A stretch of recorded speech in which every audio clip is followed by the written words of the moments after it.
Jadi departemen kantor depan inilah yang nanti akan memberikan pelayanan kepada tamu yang memesan kamar hingga mereka memasuki kamar yang mereka inginkan.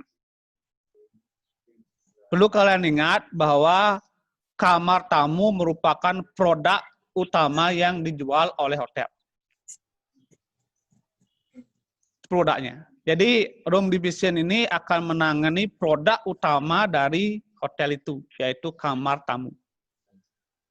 Nah, housekeeping departemen yang menyiapkannya, gitu. Yang menyiapkan kamar itu biar siap dihuni oleh tamu yang sudah memesan ataukah datang untuk menginap. Itu tugas housekeeping departemen. Namun dalam proses menjual kamar itu tidak diperlukan hanya kamarnya saja. Tapi juga memerlukan fasilitas-fasilitas lain. Mungkin yang pernah ke hotel itu ada lobinya, ada jalan dari lobi ke hotelnya disebut dengan koridor, ada parkirnya, ada toiletnya di setiap area, ada swimming pool, ada barnya, ada ruangan meeting yang akan digunakan untuk meeting. Banyak lagi area. Jadi area-area yang ada di luar kamar tamu itu disebut dengan public area. Atau area umum. Area yang dapat digunakan oleh seluruh orang yang ada di hotel itu. Makanya seksi area umum ini atau public area itu ada di housekeeping department. Itu. Jadi di sana pengantar Pak dari hotel kalian masuk ke dalam housekeeping department. Nah, dan sekarang apa itu housekeeping department? Nah, ini sebelumnya contoh aja. Kalau strukturnya kayak ini bentuknya, semakin besar hotel itu artinya besar dalam artian semakin banyak kamarnya, semakin banyak pula jaringan-jaringan di dalamnya gitu aja. Semakin kecil hotel itu, semakin sedikit dia gitu aja. Jadi jaringan ini akan semakin banyak lagi kalau misalnya kamarnya semakin banyak, pelayanan semakin banyak gitu. Tapi kalau hanya kamarnya hanya 4 atau 2 atau di bawah 10 itu jaringannya akan lebih sedikit gitu. Sekarang kembali nanti di mana hotel tempat itu dikelola. Nah, Pak masuk langsung ke housekeeping department. Jadi itu definisi housekeeping department. Definisinya. Adalah sebuah departemen hotel. Di housekeeping ini adalah departemen yang ada di hotel. Di bawah room division tadi. Ya. Adalah sebuah departemen hotel yang bertanggung jawab atas kebersihan. Nah itu.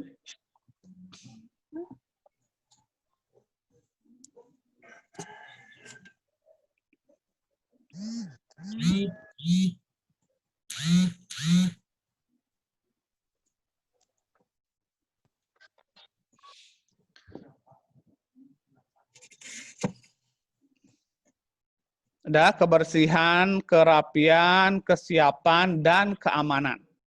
Tugas housekeeping. Apa yang dijaga, kebersihan, kerapian, kesiapan, dan keamanan, itu adalah seluruh area umum hotel. Area umum tadi contohnya seperti lobi, restoran, bar, swimming pool, jalan-jalan menuju kamar, banyak. Itu tugasnya. Dan juga dia bertugas untuk menjaga kebersihan, kerapian, kesiapan, dan keamanan kamar tamu. Itu. Serta menyediakan pelayanan laundry Halo, dan Mak Ayu. dry cleaning. Yuk, tu nak no kan ni, meeting. Mak Ayu.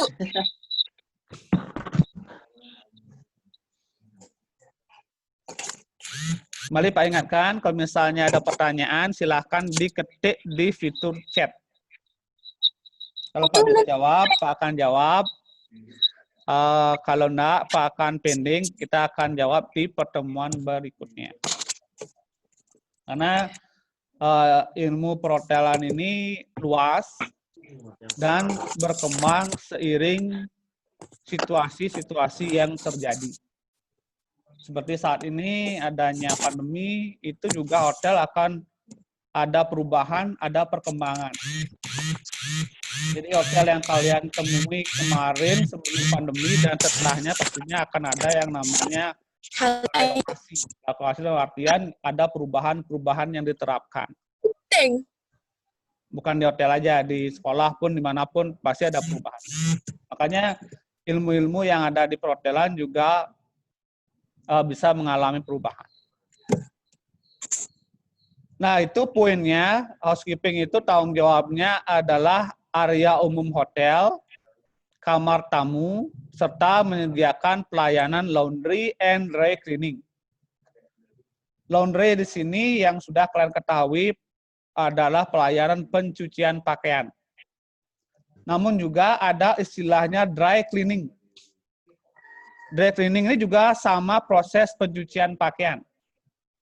Namun pakaian yang dicuci di sana itu sifatnya tidak boleh terkena air pakaian itu.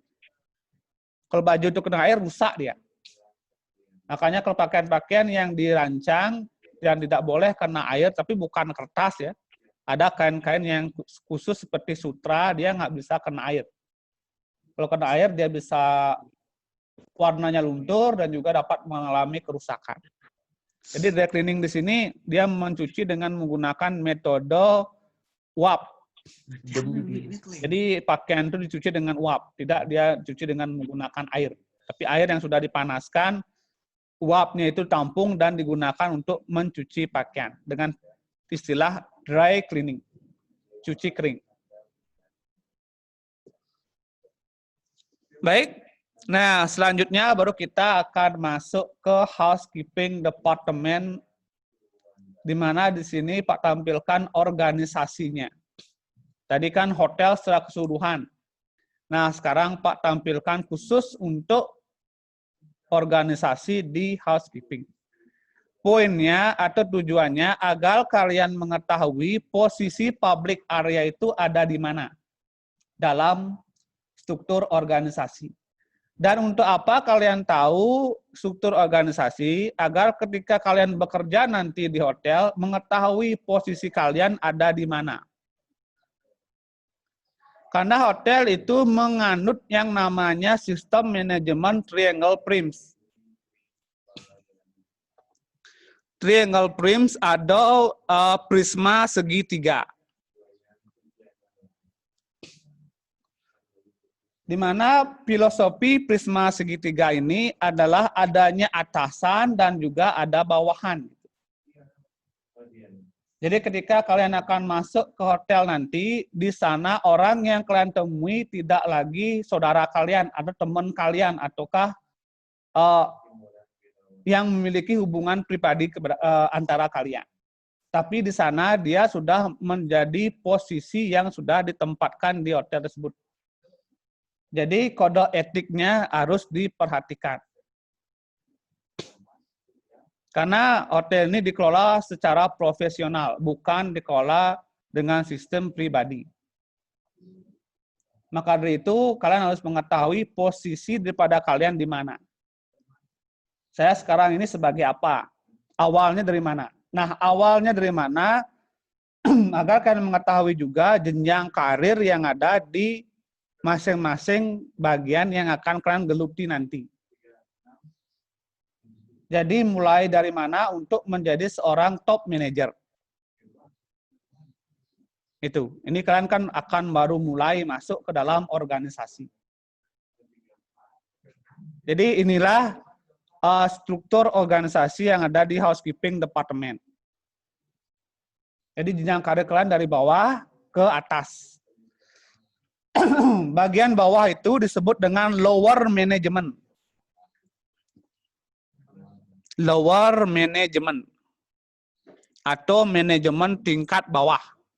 Jadi mulainya dari sini. Staff, kalau istilahnya staff, pegawai. Entahkah itu sifatnya tetap, entahkah sifatnya kontrak. Ataukah lepas harian, atau daily worker namanya. Itu lower management. Terus meningkat lagi ada disebut dengan middle management. Jadi ini pengelola tingkat menengah. Biasanya dia disebut dengan chef, supervisor, captain, koordinator, leader. Itu disebut dengan middle management. Kalau lowernya identik dengan kata attendant, gitu. Room attendant, public area attendant, gitu. Jadi istilahnya ada attendant. Tapi attendant ini dibagi lagi. Kalau yang cewek namanya apa, yang cowok namanya apa, gitu. Contohnya kalau yang cewek yang membersihkan kamar tamu nanti namanya room maid, yang cowok namanya room boy, gitu. Tapi secara jabatan dia disebut dengan room attendant. Tapi ketika room attendant ini berjenis kelamin cewek dan cowok, ada lagi sebutannya gitu. Ya, tapi nggak semua punya sebutan itu. Hanya ada beberapa bagian saja. Kayak yang di restoran, ada yang waiter, ada yang waitress gitu. Jangan semua sebut dengan waitress. Cowok juga disebut dengan waitress, jangan. Beda. Ini kalian yang mempelajari di ilmu perhotelan nanti juga akan membedakan hal itu. Tapi kalau memang mau disebut dengan cara yang sama, silakan bilang restoran attendant gitu misal. Entah itu cewek, entah itu cowok, bebas. Begitupun di sini dengan kata attendant ini. Middle identik dengan kata supervisor, leader, captain, chef. Nah, itu posisinya di middle management. Nah, untuk di top management itu akan menggelar mendapat gelar yang namanya manager. Namun khusus untuk manajer yang ada di housekeeping bukan disebut dengan housekeeping manager, bukan. Tapi dia memiliki istilah khusus yaitu namanya executive housekeeper. Ini adalah jabatan nomor 1 yang ada di housekeeping department. Tentunya dia ada di bawah room division manager, ada di bawah general manager. Di besi bawah itu. Nah, dia kalau baru masuk di housekeeping department, posisi kalian di training misalnya, atau daily worker, atau class staff, jadi posisi tertinggi di housekeeping department itu adalah disebut dengan executive housekeeper. Yang namanya struktur organisasi menggunakan filosofi triangle prisms atau prisma segitiga tentunya harus memiliki wakil. Kalau ada situasi terjadinya halangan untuk eksekutif housekeeper-nya. Nah, itu diberikan ke asisten housekeeper.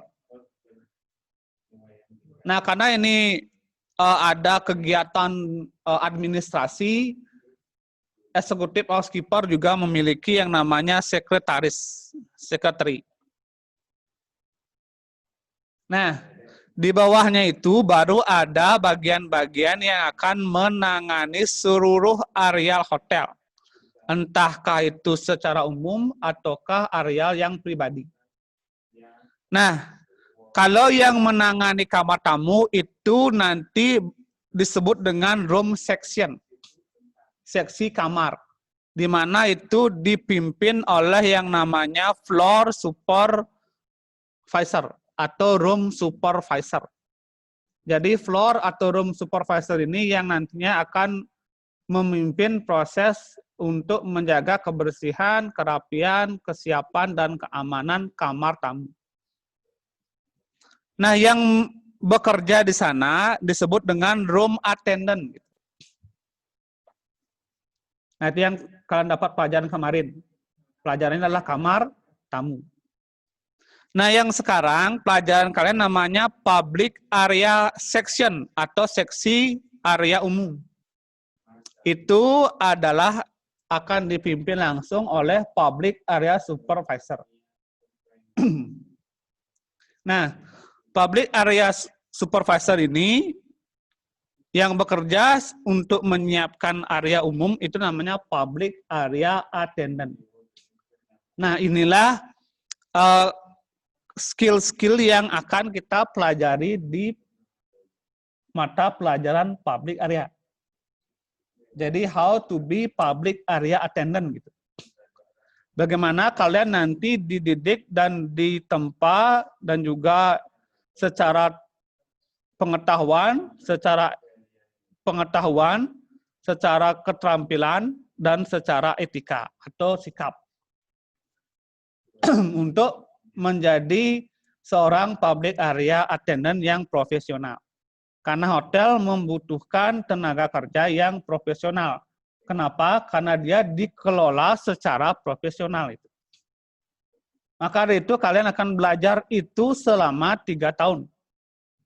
Untuk menjadi tenaga kerja yang siap atau bisa disebut dengan profesional. Itu kenapa kalian perlu belajar 3 tahun untuk itu. Ya. Nah, yang lainnya ini bagian-bagian hanya sifatnya pelayanan saja. Seperti ada control desk supervisor, itu ada order taker-nya, ada minibar attendant. Nah, untuk laundry-nya itu ada bagian-bagiannya. Tapi Pak tidak akan jelaskan secara spesifik di sana. Nanti kalian akan dijelaskan secara spesifik di bagian-bagian itu. Jadi kalau dapat pelajaran kamar tamu, ya khusus nanti di room attendant gitu. Kalau di public area attendant. Begitupun kalau di laundry, nanti kalian akan pelajari bagaimana caranya menjadi guest laundry attendant, linen attendant, dan juga linen laundry attendant. Itu yang Pak bisa sampaikan pada pagi hari ini. Sebelum Pak akhiri, mungkin ada yang punya pertanyaan. Ini juga sudah waktu. Pak hanya sampai jam 8.35, udah lewat 4 menit.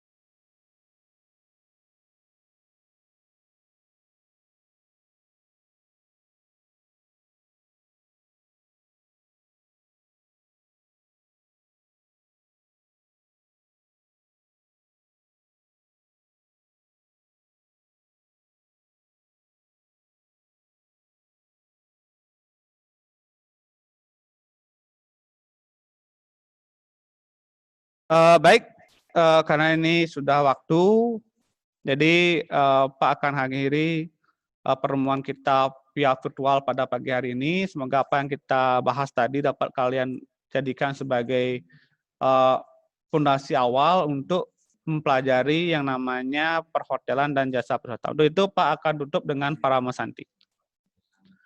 Om Santi Santi Santi Om.